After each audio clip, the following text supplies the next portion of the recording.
Les hommes ne sont pas égaux, ils n'ont jamais été, ils ne sont pas censés être égaux. Ça fait partie de la vie. Depuis la nuit de temps, il y a eu des hommes forts et des hommes faibles. Il y a eu des courageux, des braves et des froussards, des trouillards. Si vous regardez attentivement, vous en remarquerez aussi aujourd'hui. Il y a des hommes qui parlent beaucoup, mais sont incapables d'agir. Il y en a ceux qui ne parlent pas beaucoup. Ils parlent très peu en réalité, mais ils ont beaucoup de dignité. Un ennemi est capable de le faire tomber, mais un ennemi ne sera jamais capable de l'agenouiller. Un vrai homme peut tomber à la guerre, mais un vrai homme n'est jamais agenouillé. Et beaucoup de personnes préfèrent être agenouillées que de tomber. On va suivre quelques règles que régissent les hommes forts, les vrais. Numéro 1. Un homme fort ne reprend jamais une ex qui a trompé. Un homme fort ne reprend jamais une ex qui a trompé. Je peux comprendre que voilà, des fois on peut se pardonner, mais on pardonne une personne qui est partie. On ne pardonne pas une personne qui a trompé. Parce qu'en trompant, elle a fait un choix délibéré de voir beaucoup plus de cette personne qu'elle n'a vu de toi. Vous comprenez? Une femme ne s'ouvre pas seulement comme ça. Les hommes peuvent manger, c'est comme manger un hamburger, c'est comme manger un morceau de pizza, c'est comme prendre du coca. Ce n'est pas aussi profond que ça. Pour les femmes, généralement, c'est pas comme ça. C'est vrai qu'il y a des femmes hybrides, faut pas les oublier, celles-là qui n'ont pas de sentiments, ils sont émotionnellement détachés. Mais elles sont très rares. Celles qui peuvent faire des histoires comme les hommes, elles sont très rares. Une femme qui était avec toi, quand elle se donne à quelqu'un d'autre, c'est-à-dire qu'elle a vu dans cette personne beaucoup mieux pour elle que chez toi. Donc au moment où elle rentre chez toi, elle n'est plus pour toi. C'est parce qu'elle a compris quelque chose. Elle n'a jamais été pour toi. Donc on ne reprend jamais une femme qui a trompé. Jamais. Bon, il y a des gens qui le font, hein. Ceux-là sont des simples. Il y a des hommes pour vous. Hein. Ils ne sont pas nous. Ils sont là pour vous. Ils ne sont pas nous. Numéro 2. Un vrai homme, un homme fort, garde ses promesses. C'est un homme de parole. Moi, par exemple, ma parole vaut beaucoup plus que ma signature. Donc, si je te donne ma parole, peu importe ce qu'on a vécu comme difficulté, si j'ai dit que j'allais faire, je continuerai à le faire.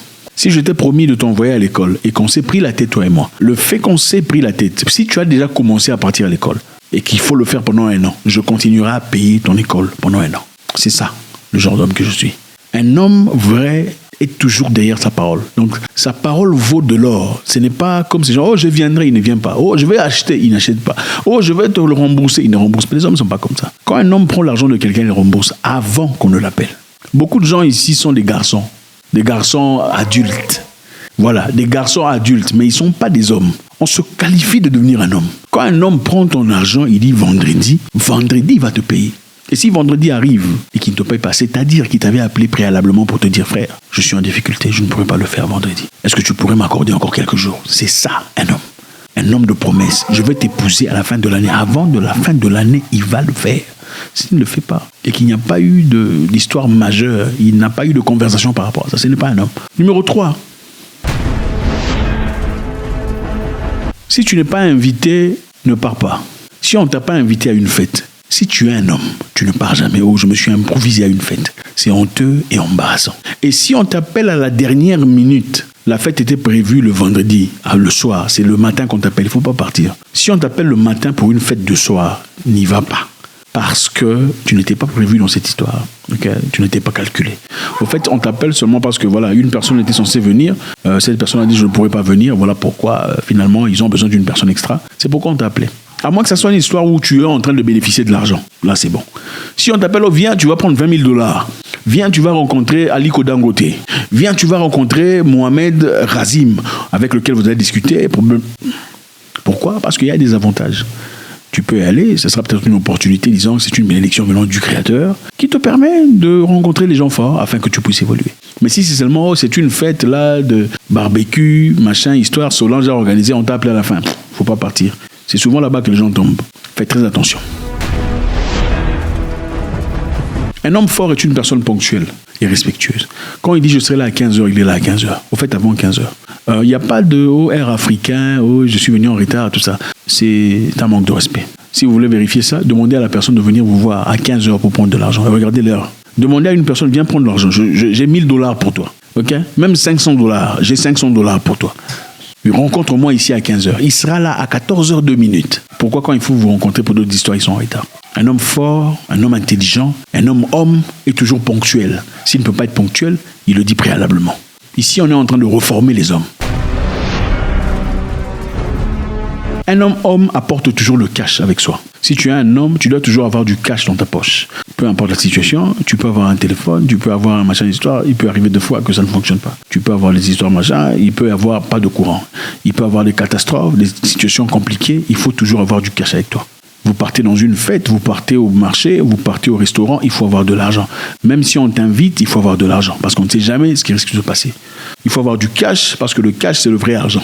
Okay? L'argent électronique, ce n'est pas de l'argent. Un homme s'habille toujours très bien, peu importe l'occasion. Un homme s'habille toujours très bien. Donc si votre garde-robe n'est pas au point, c'est 2024. Avec l'argent que vous gagnez, c'est moi, faites un effort. Achetez même 2 paires de machins. Chaque mois, 2 paires de chemise, pantalon, chemise, jean, chaussures. Il faut toujours être propre. Okay? Un homme intéressant, les hommes qui avancent sont ceux-là qui se mettent en valeur. La propreté, c'est pas seulement un truc de femme. Il faut bien se laver, il faut être propre. Quand on est dans ta présence, on sent la fraîcheur. On sent que c'est ok, voilà. Moi, je me souviens une fois, je suis parti dans un bureau avec une personne que je respectais, un grand du quartier que je respecte. Nous sommes arrivés dans ce bureau-là, d'un ministre, machin. On ne me connaissait pas, on ne le connaissait pas. On l'a demandé de sortir, aller attendre dehors. Moi, on m'a fait entrer, monsieur, asseyez-vous au couloir. Mais il est beaucoup plus vieux que moi, ok? Lui, on l'a demandé de sortir. Moi, tellement que j'étais fraîche, bien habillé, on m'a assis. Il faut toujours être propre. Il ne faut jamais supplier une relation. Jamais quémander. Jamais. Jamais de la vie. Quand une personne veut de toi, tu n'as pas beaucoup d'efforts à fournir, croyez-moi. Quand une personne veut de toi, elle te manque, elle va t'appeler. Parce que ça fait mal. Et ça ne peut que faire mal quand c'est vrai. Quand c'est vrai, ça fait mal. Quand ça ne fait pas mal, ce n'est pas vrai. Quand elle ne t'appelle pas, quand vous faites des cache-cache, qui appelle qui, ce n'est pas le vrai amour. Vous êtes là pour les intérêts, machin, histoire. Le vrai amour ne se calcule pas, ça ne se compte pas. Elle ne va pas dire, c'est moi qui l'ai appelé l'autre fois, elle va encore croire. Non, il n'y a pas de ces histoires là-haut, c'est toujours moi qui appelle, ça n'existe pas. Parce que son amour est vrai. Si vous n'avez pas encore expérimenté, on peut comprendre. Mais je vous le souhaite, d'expérimenter une personne qui vous aime vraiment. Vous n'aurez pas à négocier, il n'y aura pas à discuter. S'il y a des choses qui sont compliquées, ça sera assieds-toi, j'ai envie de te parler, tu sais, il y a A, B, C, D. Est-ce que tu pourrais faire un effort pour ne pas faire ça? Comment on peut se rencontrer quelque part pour qu'on se comprenne?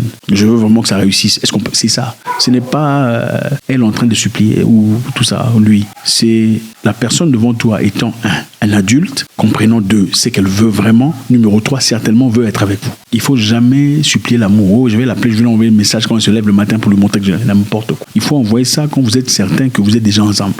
Je lui envoie bonjour. Ça va. Là, tu es en train de négocier quelqu'un. Il ne faut pas négocier l'amour. Si elle ne te sent pas déjà dès le départ, c'est qu'il n'y a rien. Tu seras obligé de continuellement prouver que tu es la vraie personne. S'il faut prouver à quelqu'un que vous méritez une chance, c'est-à-dire que toute votre vie, vous serez en train de prouver, pouvez revenir à temps, appeler toutes les 50 minutes, envoyer des cadeaux, envoyer des fleurs, et quand il y aura difficulté, elle va toujours immédiatement oublier tout ce que tu as fait. Il ne faut pas supplier une relation, mais il faut supplier les amitiés.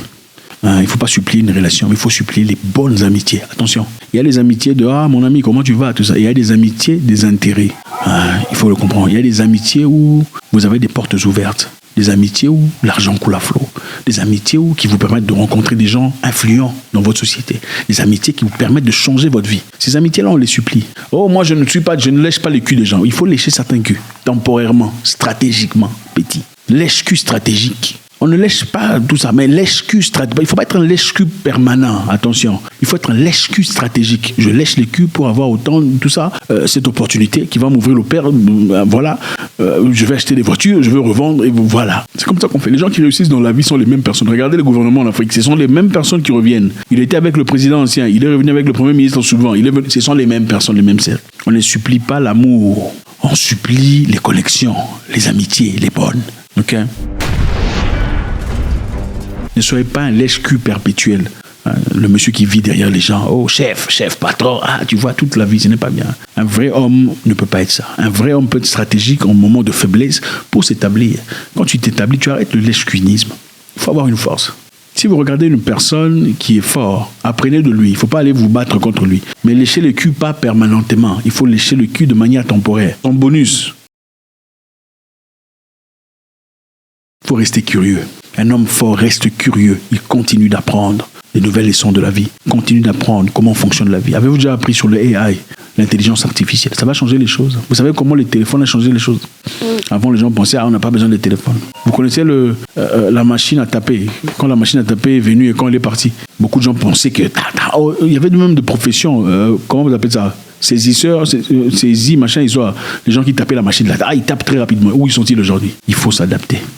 En moins de 20 ans, c'est parti.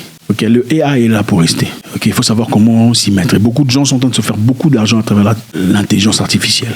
Bonus numéro 2, parce que je vous aime. Je voulais dire au revoir.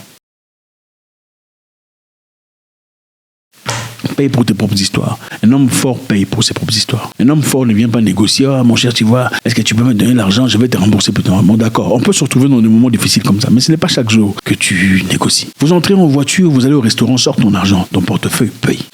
Vous allez quelque part, les gens s'achètent des habits, oh, je vais prendre pour toi. Non, non, c'est bon, je vais payer. Vous voyez pas comment les blancs ils disent, ah non, non, non, ne faites pas ça, c'est pas grave. Non, c'est pas, vous n'avez pas besoin. Pourquoi vous ne faites pas ça? Ok? Pourquoi vous n'avez pas de dignité? Paye tes propres histoires. Quand tu es une fille, il faut savoir dire non. On te fait des offres, oh tiens, un cadeau pour toi. Il faut savoir dire non. Vous ne savez pas dire non. Vous n'avez aucune dignité. La main qui donne est toujours au-dessus de celle qui reçoit. Si vous voulez devenir quelqu'un qui donne, il faut apprendre à dire non à des choses. Si vous ne faites que recevoir de n'importe qui, vous recevrez n'importe quoi, même spirituellement. God bless.